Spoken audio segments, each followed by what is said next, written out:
Hello guys, मेरे YouTube channel में आपका स्वागत है। मेरा नाम अनमोल मिश्रा। तो आज मैं आपको इस वीडियो में आदित्य बिरला सन लाइफ पीएसयू इक्विटी फंड का रिव्यू करके बताने वाला हूं। तो वीडियो पूरे डिटेल में होगा। मैं आपको इसमें एक्सेल शीट में फंडामेंटल एनालिसिस करके दिखाऊंगा और मैं आपको लास्ट में कंक्लूजन में ये भी बताऊंगा कि आपको इसमें इन्वेस्टमेंट करना चाहिए, नहीं करना चाहिए, और अगर आपको इसमें इन्वेस्टमेंट करना चाहिए तो कितने साल तक करना चाहिए। तो मेरे चैनल को सब्सक्राइब जरूर कर दीजिएगा। मैं इस वीडियो लाता है तो चलिए शुरू करते हैं। तो जैसे कि आप मेरे यहाँ पे स्क्रीन पे देख पा रहे होंगे, आदित्य बिरला सन लाइफ पीएसयू इक्विटी फंड। इसका अगर आप लॉन्च ऑन डेट देखें तो 1 जनवरी 2020 है। मतलब इस फंड को बेसिकली 4.7 इयर्स हो चुके हैं।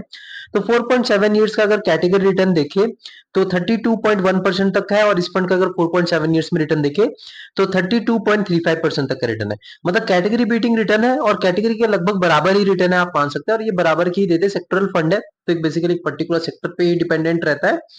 और मान लीजिए आपने इस पर्टिकुलर फंड में 1,000 रुपए इन्वेस्टमेंट किया होता है कंटिन्यूअसली 3 साल तक, तो आपका जो अमाउंट डिपॉजिट होता है वो 36,000, और 36,000 रुपीज कन्वर्ट होके बन गया होता है 70,012 रुपीज में। मतलब देख पा रहे हैं कि आपका जो पैसा है यहाँ पे लगभग डबल हो गया है। लगभग डबल आप मान सकते हैं, मतलब एकदम डबल नहीं है। और दूसरी बात, अगर मान लीजिए आपने इस पर्टिकुलर फंड में ना इन्वेस्ट करके आपने गोल्ड पे इन्वेस्टमेंट किया था, तो आपका जो अमाउंट डिपॉजिट होता है वो 36,000 रुपीज, और 36,000 रुपीज कन्वर्ट होकर बन गया होता 3 साल में 44,693 रुपीज। तो आपको यहाँ पे देख पा रहे हैं कि मतलब जो पैसा है सिर्फ 8,000 रुपए बढ़े हैं, लेकिन वहां पे जो इन्वेस्टमेंट की ताकत आपको दिख रही होगी, जो पैसा है आपका लगभग डबल हो गया है। तो यहाँ पे जो पैसा आपका डबल हुआ है, और यहाँ पे पैसा आप देख पा रहे हैं सिर्फ 8,000 बढ़ा है। और मान लीजिए आपने एफडी किया होता, तो एफडी में आप देख पा रहे हैं कि जब पैसा डिपॉजिट होता है वो 36,000 रुपीज, और 36,000 रुपीज कन्वर्ट होकर बन गया होता 40,162 रुपीज। मतलब सिर्फ 4,000 रुपए ही बढ़ते। तो आपको यहाँ पे इन्वेस्टमेंट की ताकत दिख रही होगी। मतलब गोल्ड जो है वो थोड़ा एफडी से बेटर है, और इन्वेस्टमेंट गोल्ड से बेटर है। अब रिटर्न वर्सेस कैटेगरी की बात करें तो जो रिटर्न है कैटेगरी के हिसाब से एवरेज, आप इसको एवरेज भी मान सकते हैं, कैटेगरी के लगभग बराबर है। देखिए जो रिटर्न जो बेसिकली अच्छा माना जाता है तभी जब वो कैटेगरी को बीटिंग रिटर्न दे सके, तब कैटेगरी बीटिंग रिटर्न है। लेकिन आप इसको दोनों को बराबर ही कंसिडर कर सकते हैं, कोई बीटिंग नहीं मान सकते, क्योंकि 0.3 या 0.2 का ही फर्क है। अब यहाँ पे रिस्क की बात करें, रिस्क वर्सेस कैटेगरी के हिसाब से डेफिनेटली ये हाई रिस्क फंड है। दोनों के दोनों कैटेगरी को भी रिस्क आप हाई मान सकते हैं, और इस पर्टिकुलर फंड को भी रिस्की मान सकते हैं। अब रिस्क एंड रिटर्न रेशियो की बात करें इस फंड का, तो बीटा आप देख पा रहे हैं कि 1.15 है, और इस पर्टिकुलर कैटेगरी का देखें तो 0.84 है। यहाँ पे मैं एक नेगेटिव फीडबैक दूंगा। भले ही इसने तो अपने कैटेगरी से थोड़ा बहुत बीटिंग रिटर्न दिया है, लेकिन आपका जो बीटा है यहाँ पे बहुत ज्यादा है। मैंने आपको हर एक वीडियो में बता रहा कि बीटा 1 से नीचे होना चाहिए, तभी आप इसको थोड़ा ठीक-ठाक कंसीडर कर सकते हैं। तो बीटा बेसिकली होता क्या है? बीटा बेसिकली आपको बताता है कि volatility with respect to its benchmark. जी हाँ, कितना ये जो पर्टिकुलर फंड है वो वोलेटाइल है। तो यहाँ पे देखा जाए तो 1.15 बहुत ही ज्यादा वोलेटाइल है, और कैटेगरी के हिसाब से देखा जाए तो कैटेगरी में 0.84 है। तो कैटेगरी में भी आप इसको मान सकते हैं कि लगभग ज्यादा ही है, लेकिन उससे भी ज्यादा इस वोलेटिलिटी इस पर्टिकुलर फंड में है। तो अब देख पा रहे हैं कि मैं यहाँ पे बहुत बड़ा नेगेटिव फीडबैक दूंगा, क्योंकि इसने लगभग कैटेगरी के बराबर ही आपको रिटर्न दे रखा है, और यहाँ पे वॉलेटिलिटी भी कैटेगरी से ज्यादा इसमें है। अब स्टैंडर्ड डिविएशन की बात करें तो स्टैंडर्ड डिविएशन बेसिकली ये बताता है कि आपका जो एवरेज रिटर्न है उससे कितना प्लस और कितना माइनस रेंज आपका जा सकता है रिटर्न। तो मतलब मान लीजिए एग्जांपल जैसे देख लीजिए, इस पर्टिकुलर फंड का 18.85 है। अब आपका मान लीजिए इस पर्टिकुलर फंड का एवरेज रिटर्न 20% है, तो आपको इस साल या तो 20 प्लस 18.85% दे सकता है, जिसको आप मान सकते हैं 38.85% दे सकता है रिटर्न, या फिर आप 20 से माइनस कर दीजिए 18.85, मतलब आपको 1.15% तक का रिटर्न दे सकता है। तो अब देख पा रहे हैं कि मतलब इससे आपको रेंज पता चल जाता है कि इसके जो एवरेज रिटर्न के कितना प्लस जा सकता है और कितना माइनस जा सकता है।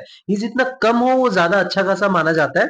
तो यहाँ पे अगर देखा जाए तो कैटेगरी का जो आप देख पा रहे हैं 13.6569 है, लेकिन इस फंड का आप देख पा रहे हैं कि 18.85 है। तो आप देख पा रहे हैं कितना ज्यादा रिस्की फंड है as compare to its category. और रिस्क के हिसाब से अगर रिटर्न थोड़ा सा भी ज्यादा दिया, जो कि पॉइंट या फिर 2 या फिर ऐसे, तो मैं इसको एक नेगेटिव फीडबैक ही दूंगा with respect to its risk. अब यहाँ पे मिनिमम एसआईपी की बात करें, मान लीजिए अपने इसमें इन्वेस्टमेंट करना चाहते हैं तो आप 100 रुपए से इन्वेस्टमेंट कर सकते हैं। देखिए ये बहुत पॉजिटिव फीडबैक रहेगा, क्योंकि आजकल जो है स्टूडेंट भी इन्वेस्टमेंट करना चाह रहे हैं। तो 100 रुपए से आप इन्वेस्टमेंट कर सकते हैं, जो कि बहुत ही अच्छा खासा इसको मान सकते हैं।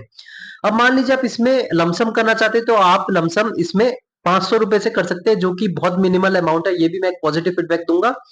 अब लॉक इन पीरियड की बात करें तो इसमें कोई लॉक इन पीरियड नहीं, कभी भी आपने इसमें इन्वेस्टमेंट कर दिया, कभी भी आपने इसमें इसमें से एग्जिट मार लिया। अब एईएम साइज की बात करें तो ईएम का फुल फॉर्म होता है एसेट अंडर मैनेजमेंट। तो मैंने आपको हर एक वीडियो में बता रखा है, अगर आपका जो फंड है वो 10 साल से ज्यादा है और 15 साल के बीच में है, तो आपका एईएम साइज 10,000 करोड़ रुपीज से लेकर 30,000 करोड़ के बीच में होना चाहिए, तो उसको परफेक्ट माना जाता है। अगर एईएम साइज कम रहता है तो प्रॉब्लम ये रहती है कि आपका भरोसा कम रहता है। आप बोलते हैं कि यार ये इतना कम एईएम साइज वाला है, तो इसमें लोग जो है भरोसा नहीं कर रहे, इसमें ज्यादातर इन्वेस्टमेंट नहीं कर रहे हैं, तभी इसका इन्वेस्टेड अमाउंट जो है वो बहुत कम है। लेकिन अगर आपका एयूएम साइज ज्यादा होता है तो इसमें फंड मैनेजर को मैनेजमेंट करने में दिक्कत आ जाती है। तो यहाँ पे जो है 5 साल, मतलब इसका लगभग आप 5 साल ही कंसिडर कर सकते हैं। 5 साल के हिसाब से इसका एयूएम साइज एकदम परफेक्ट है, 6,000 करोड़ रुपीज के आसपास है। इसका मतलब लोग है इस पर्टिकुलर फंड में भरोसा कर रहे हैं, तो मैं यहाँ पे एयूएम साइज के हिसाब से इसको पॉजिटिव फीडबैक दूंगा। अब एक्सपेंस रेशियो की बात करें तो एक्सपेंस रेशियो इसलिए होता है कि देखिए आप तो दिमाग लगा नहीं रहे हैं, दिमाग लगाने वाला के फंड मैनेजर है। फंड मैनेजर आपको दिमाग लगा के स्टॉक्स में इन्वेस्टमेंट कर रहे हैं, आपको रिटर्न दिलवा रहे हैं, तो उनको एज ए फीस तो कुछ देना ही पड़ेगा। तो ये मैनेजमेंट फीस के तौर पे उनको एक पैसा देना पड़ता है, एक हिस्सा देना पड़ता है, तो उसी को एक्सपेंस रेशियो कहा जाता है। तो यहाँ पे 0.43% तक है। तो मैंने आपको हर एक वीडियो में बता रखा है कि 1% से नीचे हो तो ज्यादा अच्छा खासा उस एक्सपेंस रेशियो आप कंसिडर कर सकते हैं, क्योंकि 1% जो होता है वो लॉन्ग टर्म में मैं आपको बता रहा हूँ लाखों करोड़ों का डिफरेंस बन जाता है। लेकिन मेरा जो एक क्राइटेरिया सेट कर रखा है वो 0.7% से नीचे उसको आप कंसिडर कर सकते हैं, क्योंकि देखिए 0.8 या 0.9 भी उसको ज्यादा एक्सपेंस रेशियो आप बोल सकते हैं, क्योंकि 0.8 बहुत ज्यादा होता है।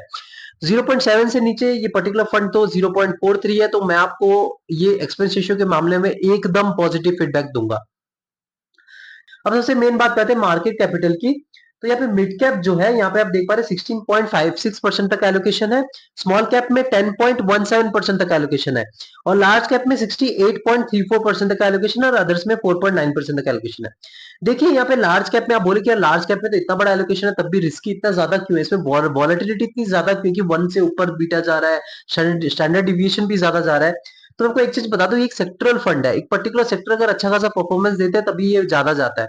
तो यहाँ पे जो है आपको लार्ज कैप कंपनी ज्यादा ही मिलेगी, क्योंकि देखिए पीएसयू रिलेटेड फंड है, पीएसयू का फुल फॉर्म होता है तो पब्लिक सेक्टर अंडरटेकिंग, मतलब आप मान सकते हैं कि जैसे कि इनमें इनकी कंपनीज में 51% तक का जो स्टेकिंग होता है वो गवर्नमेंट का रहता है, 49% तक का जो स्टेकिंग रहता है वो प्राइवेट का रहता है। तो इसको सेमी गवर्नमेंट भी कहा जाता है। तो सेमी गवर्नमेंट में मोस्टली जो बड़ी कंपनीज ही आती है, क्योंकि बड़ी कंपनीज में ही ज्यादा भरोसा रहता है, तभी इसमें आप देख पा रहे हैं कि जो बड़ी कंपनीज में ज्यादा इनका स्टेक है और ज्यादा इनका होल्डिंग्स है। तो इसमें कोई बड़ी बात नहीं है, लेकिन यहाँ पे सबसे बड़ी जो बात है वो है एक पर्टिकुलर सेक्टर को चूज करना। मतलब हाँ, एक पर्टिकुलर पीएसयू, मतलब सिर्फ पीएसयू रिलेटेड जो सेमी गवर्नमेंट कंपनीज है। तो आप एग्जांपल की तौर पे अगर मान लीजिए जैसे कि आपका एलआईसी हो गया, कोल इंडिया हो गया, उसके बाद आपका भारत पेट्रोलियम हो गया, तो ऐसे कई सारे हैं आपका, मतलब जो सेमी गवर्नमेंट की तरह काम करते हैं, मतलब जो हाफ गवर्नमेंट है और हाफ प्राइवेट ओन्ड है। तो ऐसे जो कंपनीज है वो इसके अंडर आते हैं, तभी इस चक्कर में यहाँ पे आपको मार्केट कैपिटल में ऐसे दिख रहे हैं, मतलब लार्ज कैप में ज्यादा इन्वेस्टमेंट होने के बावजूद भी बहुत ज्यादा रिस्की फंड है। अब यहाँ पे सेक्टरल एलोकेशन की बात करें तो यहाँ पे एनर्जी तो मार्केट कैपिटल के हिसाब से, फीडबैक के हिसाब से मैं इसमें कुछ दे नहीं सकता, क्योंकि देखिए ये एक तरीके से बंदिश है। मतलब आप मान सकते हैं कि मतलब फंड मैनेजर के पास कोई चॉइस ही नहीं है, जो है वो उनको लेना ही पड़ेगा, क्योंकि इसमें लिमिटेड चॉइस आ जाती है। गवर्नमेंट ओन्ड कंपनीज है, जो बड़ी कंपनीज है डेफिनेटली ज्यादा रहेगी, तो उनके हिसाब से स्टिकिंग हो रखी है।